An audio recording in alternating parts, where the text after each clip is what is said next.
First হচ্ছে activator, A for a, কে তৈরি করেছে? অ্যান্ডারসন। ঠিক আছে, এটার আরেকটা নাম কি? আর একটা নাম মনোব্লক। কে তৈরি করেছিল মনোব্লক? কার উপরে তৈরি করেছিল?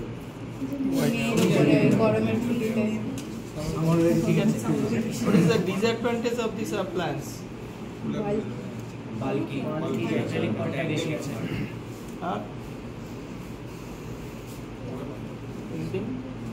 এটার একটা অ্যাডভান্টেজ বলো তো, ভালো অ্যাডভান্টেজ আছে। You can move your teeth by selective trimming. There is a three-dimensional positioning of the tooth movement করানো যায় by selective trimming. ঠিক আছে, ওটাকে ওভারকাম করার জন্য এটার যা যা আছে তার জন্য এটা এলো, তাই তো? এই পার্টসের মধ্যে এটা সবাই জেনে রাখো, it is not coffin spring নয়। কফিন স্প্রিং যদি বলো তুমি নিজের কফিনে নিজেই স্প্রিং লাগাবে, এটার সঙ্গে এক্সপ্যানশনের কোনো সম্পর্ক নেই। কফিন স্প্রিং ইজ না removable expansion appliance we used in orthodontics, কিন্তু তারও একটা এখান থেকে প্লেটটা কাটা থাকে, যেহেতু এটা তো রিজিড একটা ব্যাপার, পুরো সামনে সব কিছু আছে, তাহলে এটা কী করে এক্সপ্যান্ড করবে? তাহলে এইটার নামটা কি? পার্টটা প্যালাটাল আর্চ। প্যালাটাল আর্চের যে ওয়েটটা আমরা ব্যবহার করি তার ডায়ামিটারটা বলতে 1.2 মিলিমিটার। এবার হচ্ছে এটার ফাংশন, টাংটাকে অ্যান্টিরিয়রলি প্লেস করে। আচ্ছা, টাংকে অ্যান্টিরিয়র প্লেস করে। এটা ক্লাস 3 পেশেন্টে তুমি টাংকে আরো অ্যান্টিরিয়র প্লেস করো। এই কেসে অ্যান্টিরিয়রলি হবে। এই কেস মানে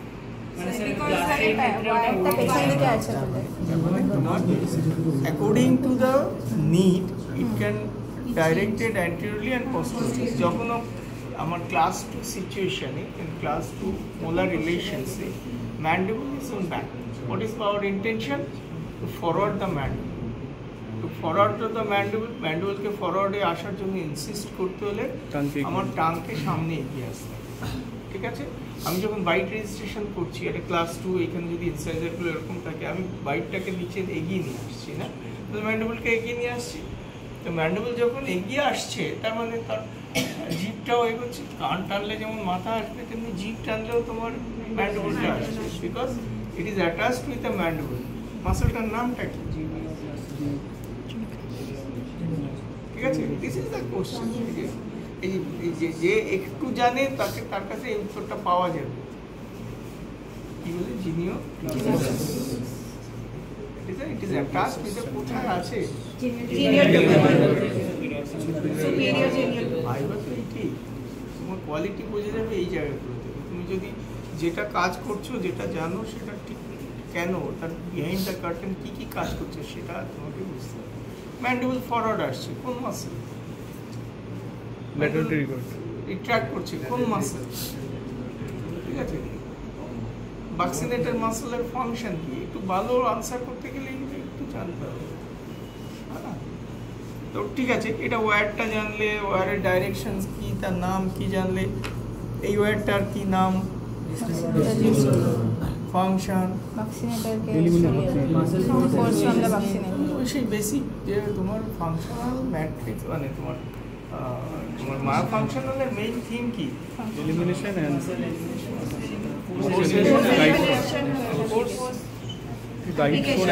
stimulation by muscle force, all are muscle force, or postural change.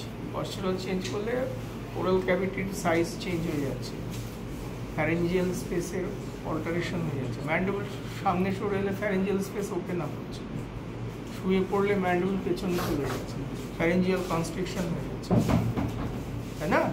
তাহলে তোমার এয়ার স্পেসটা কমে যাচ্ছে।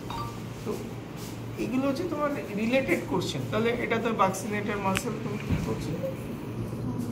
ইনওয়ার্ড থ্রাস্টটাকে কাউন্টার করছে। তাহলে সুবিধাটা কি হচ্ছে? টাং ক্যান ল্যাটারালি তার মানে টাঙের যে আউটওয়ার্ড থ্রাস্ট সেটা থেকে এক্সপ্যানশন একটা পাওয়া যাচ্ছে, কিন্তু এখানে যদি এটা পড়ে থাকে এটা পাওয়া যাবে? রিজিড, তাই না? মাসেলকে তুমি করলে, তুমি যদি সারাদিন এটাকে পড়িয়ে রাখো তাহলে আর্চ এক্সপ্যানশন হবে না। সেই জন্য ক ঘন্টা পড়তে হবে myofunctional? Minimum 10 hours, 16 hours. 16 hours. Target থেকে 14 ঘন্টা। তুমি 24 ঘন্টা পড়াতে পারবে না মায়োফাংশন। হ্যাঁ, এটা নাইট অ্যাপ্লায়েন্স কেউ তোমাকে বলে না। তোমার 10 to 16 আওয়ার্স হচ্ছে অ্যাপ্লায়েন্স, 16 ঘন্টা হচ্ছে স্ট্যান্ডার্ড। কিন্তু বাচ্চা স্কুলে যাবে, পড়বে কি করে, কথা বলা যায় না। সেই জন্যই তোমার টুইন ব্লক দিল, তাই না? টুইন ব্লক দিচ্ছে।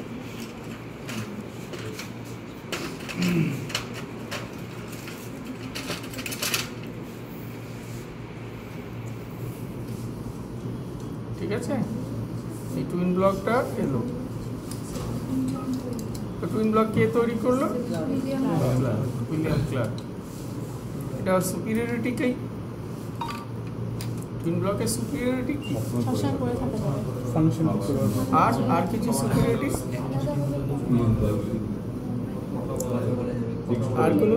হ্যাঁ, সবসময় পড়লো, পেশেন্ট পড়ছে না, তুমি কি করবে? Means you have the option to make it fixed, and another option you can continuously myofunctional action plus fixed action can run altogether. Fixed braces আছে, তার সঙ্গে তুমি এটা করবে। আরও একটা অ্যাডভান্টেজ হচ্ছে এখানে মিড লাইনে একটা এক্সপ্যানশন স্কিম আছে। তুমি যখনই তুমি শুধু তো স্যাজাইটাল কারেকশন করলে হবে না, ম্যালোক্লুশনস তো 3 ডাইমেনশনাল। ল্যাটারাল তোমার ল্যাটারাল এক্সপ্যানশনও দরকার, ট্রান্সভার্স এক্সপ্যানশনসও দরকার, তোমার ভার্টিক্যাল কন্ট্রোল দরকার। শুধু স্যাজাইটাল অ্যান্টিওপোস্টার ভাবলে তো হবে না। তো সুতরাং সেই জন্য তোমার এক্সপ্যানশন স্ক্রু দেওয়া আছে। এবার এই এক্সপ্যানশন স্ক্রু কটা ভ্যারাইটি আছে? স্লো এক্সপ্যানশন, স্লো আর র্যাপিডটা চিনতে পারো তো? এটা হচ্ছে স্লো, এটা সবাই বুঝতেই পারলো না। স্লোতে কি এই জিনিসটা থাকবে সবসময়? আরে এটা তৈরি করার সময় এটার সঙ্গে থাকে, পরে এটাকে ভেঙে বার করে দেবে, তাহলে এইরকম পরিষ্কার হবে। এটা হোল্ড করার জন্য এটা দেওয়া থাকে প্লাস্টিক। কারোর দেখার ইচ্ছে থাকলে এটা দেখো। What is pitch of the screw? What is the pitch of the expansion screw? 360 degree there. কি বলছে? 360 degree there. তার মানে একটা 360 ডিগ্রি রোটেশনে টোটাল ট্রান্সভার্স কতটাও এক্সপ্যান্ড করছে সেটাকে বলে পিচ অফ দ্য স্ক্রু। এমনি নর্মালি আমরা যে স্লো এক্সপ্যানশন বা র্যাপিড এক্সপ্যানশন করি তাদের পিচ অফ দ্য স্ক্রু হচ্ছে 1 মিলিমিটার। তার মানে একটা 90 ডিগ্রি ঘোরালে হচ্ছে 0.25। তার মানে হচ্ছে এরপরে 4টে 90 ঘোরালে একটা 1 মিলিমিটার, মানে 360 ডিগ্রি হলো, 360 ডিগ্রিতে ও 1 মিলিমিটার সরে যাবে। ঠিক আছে, অনেক স্ক্রু পাওয়া যায় যেগুলো এর থেকে বেশি। ঠিক আছে, তাহলে পিচ অফ দ্য স্ক্রু হচ্ছে তোমার হচ্ছে 360 degree rotation, total outcome of the transverse expansion. Okay, ঠিক আছে। সেটা জ্যাক স্ক্রু না, হ্যাঁ, এটা জ্যাক স্ক্রু, এটা জ্যাক স্ক্রু। জ্যাক স্ক্রু আর হাইড্যাক্সে আবার হাইড্যাক্স অনেক বড়, হাইড্যাক্স অনেক বড়। তোমাকে তাহলে একটা হাইড্যাক্স দেখাতে হবে, অনেক বড়। ওর এরকম টেন্টিকলস আছে, অনেক বড়, মেটাল, টোটাল মেটাল। কয়েকটা আইটেম, আচ্ছা এটা হলো মায়োফাংশনালের মধ্যে।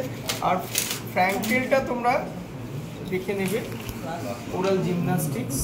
ঠিক আছে, এটা হচ্ছে এই যে তুমি যেটা দেবে, এই যে মাথার উপরে এই যে টেন্টিংটা যেখানেই যাবে, এটা কোথায় যাচ্ছে? যেখানে এরকম থাকবে তুমি কি এটি বসাতে পারবে এরকম করে? কিন্তু জিভকে তো চেপে ধরবে। তাহলে এই যখনই এরকম একটা টেন্টিং থাকছে তাহলে এটা হচ্ছে আপসাইড। আমি তোমাদের গ্রস জিনিসটা বোঝাচ্ছি, ঠিক আছে? এবার যখনই এটা পেলে, ঠিক আছে, এইটা যদি আমার উপরের দিক হয়, এই ছোট দুটো অ্যাক্রিলিকের নাম কি? আর একটা নাম হচ্ছে পেলিক। ফাংশন লিপ মাসেলের ফোর্সটাকে লিপ মাসেলের ফোর্স এলিমিনেট করে। Force elimination in finger periosteal. Periosteal force না, স্টিমুলেটিং দ্য পেরিওস্টিয়াল স্ট্রেচিং। এই যে এটা যখন বলছিলাম তখন একটা বললাম না, স্ট্রেচিং করে ভেস্টিবুলের মধ্যে ওরা প্রেশার দেওয়ার করে তোমার সুপারফিশিয়াল সফট টিস্যুটাকে ওর উপরে স্ট্রেচিং করে। সেই স্ট্রেচিং করলে আন্ডারলাইং পেরিওস্টিয়ামের উপরে স্টিমুলেশন তৈরি হয়, সেখানে অস্টিওব্লাস্টিক নিউ লেয়ার অফ বোন তৈরি হয়, তাহলে বনি থিকনেস বাড়তে থাকে। তো ঠিক তেমনি এটা দুটো ফাংশন যেটা বলেছো ঠিকই বলেছো। একটা হচ্ছে তোমার লিপ মাসেল, কোন মাসেল এখানে থাকে? Mentalis muscle. তাহলে মেন্টালিস মাসেলের ফোর্সটাকে এলিমিনেট করছে। আর একটা stretching of the periosteal musculature incises the new মানে ফরমেশনস অফ দ্য বোন। তার মানে লোয়ার অ্যালভিওলার বোনটা সামনে বাড়ছে, তার মানে ম্যান্ডিবল যদি ছোট থাকে, তো আমার যদি লোয়ার ইনসাইজারটা সামনে এগিয়ে আসে, বনি থিকনেস বাড়লে লোয়ার ইনসাইজার বেশি প্রোক্লাইন হতে পারে, তাহলে সেটা খুব বেনিফিশিয়াল। ঠিক আছে, এটা এবার হচ্ছে এই পেলেটটা দেখো দুটো ইয়েতে কি একই আছে, এটা তুমি ধরো বুঝে গেছো, এটা উপরে এটা এটা এটা ডাউন। পেলেটটা যদি তোমার উপরে চলে যায় কোন সিচুয়েশন? পেলেট দিয়ে আমরা কি করছি? এক্সপানশনের স্পেস সামনে ফরওয়ার্ড সার্ভাইকাল কারেকশন করছি। তাহলে আমি কোথায় ম্যাক্সিলা, মানে এটা যদি প্লেটটা উপরে চলে যায় তার মানে ম্যাক্সিলাকে আমি স্টিমুলেট করতে যাচ্ছি কোন সিচুয়েশন? আর যদি এখানে নিচে দিই তাহলে এইটা মনে রাখো, এটা আপ সাইড, এটা উল্টো করে হবে না। বলছি স্যার এইটার ডাইরেকশনটা স্যার চেঞ্জ করা হচ্ছে না ক্লাস 3 এটাতে কি কারণে ডাইরেকশন চেঞ্জ করেছিলে একটু আগে? এটা কি কারণে ডাইরেকশনসটা স্যার টাংটাকে ফরওয়ার্ড যাবে এটা কি? এটা ক্লাস 2 সিচুয়েশন, এটাও ক্লাস 2 সিচুয়েশন, ঠিক আছে? কিন্তু তুমি যেটা প্রশ্নটা করলে এটা এটা ক্লাস 3, তাহলে ওইটা দেখো, তাহলে এটা ক্লাস 3 তে যাচ্ছে। দেখো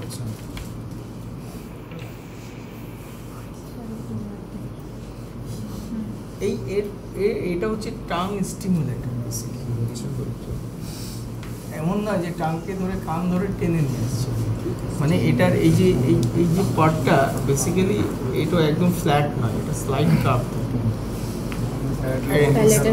একটু কার্ভ থাকে, যাতে এই ডিস্টাল পার্টটা ডরসাল সার্ফেস অফ দ্য টাঙে টাচ করে। ওর টাংটা এটা all sorts of malfunctional, all sorts of heavy breathing, they are reminder, torture না। এটা যখনই টাচ করবে ওর টাংটা চেষ্টা করবে ওই টাচটাকে অ্যাভয়েড করা, তাহলে ওর সামনের দিকে যেতে, বোঝা যাচ্ছে? ওই কন্ট্যাক্টটাকে এলিমিনেট করতে চাইবে, দিয়ে ও পজিশন চেঞ্জ করবে, ওই টাং যত পেছনে যাবে ও তত উপরে উঠে যাবে, কিন্তু যেই ওর সামনে আসবে ও নিচের দিকে নেমে যাবে, সেই জন্য ওটা ডাইরেকশনসটা হবে। বোঝা গেল? এবার সাইড ডিটারমিনেশনে বা কোনটা ম্যাক্সিলারি আছে কোনটা ম্যান্ডিবুলার আছে, ফ্র্যাঙ্কেলের ক্লাসিফিকেশনসটা আর আমি বলতে চাইছিলাম, ওগুলো তোমরা বুঝবে। কোনটা? এটা তোমার অ্যাক্সেসরি। অনেক সময় তোমার লোয়ার ইনসাইজারকে আমরা একটু স্পেশাল আর একটু থ্রাস দিতে চাইছি, বা প্রপার পজিশনে ম্যান্ডিবুলকে হোল্ড করে থাকি যাতে ও পিছিয়ে না আসে, তখন এই ধরনের এক্সট্রা ওয়্যার অ্যাড করা হয় লোয়ার লিঙ্গুয়াল সাইডে, holding the mandible in right positions. ঠিক আছে? ওকে, মায়োফাংশনাল মোটামুটি এটা। আর কয়েকটা ফিক্সড ফাংশনাল অ্যাপ্লায়েন্সের নাম জেনে রাখবে, জ্যাসপার জাম্পার, চিলো জাম্পার, বাইট কারেক্টার, এগুলো সেটা কি হয় সেটা ফিক্সই করে দেওয়া হয়, কোনো রিমুভ। আচ্ছা বলো তো, তোমার একটা মায়া ফাংশনাল কি টুথ মুভমেন্টে পার্টিসিপেট করে? না না না না, ক্যাট তামুকও খাবো ডুডুও খাবো হবে না। মানে ইউজ যদি করতে যাই তাহলে টুথ মুভমেন্ট করা যাবে। আমি বলছি তোমার মায়া ফাংশনাল আমি বলবো সেখানে টুথ মুভমেন্টে পার্টিসিপেট করাবো কি করাবো? ক্লাসিক্যাল মায়া ফাংশনালে will never use the tooth movement. এই ওরাল স্ক্রিনে আমি টুথ মুভমেন্টে